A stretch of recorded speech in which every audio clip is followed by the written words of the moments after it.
සතුරන් වූ අයටත් සිත සැලසේවා මගේ හිත පෙළන අයගෙත් හිත නොපෙළේවා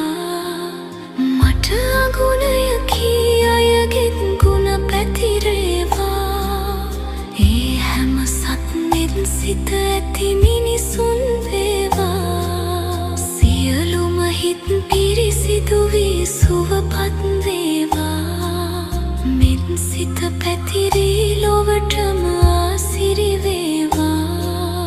අපි හැමටම කලන මිතුරු ඇසුර ලැබේවා සසරට මග නොව නිවනට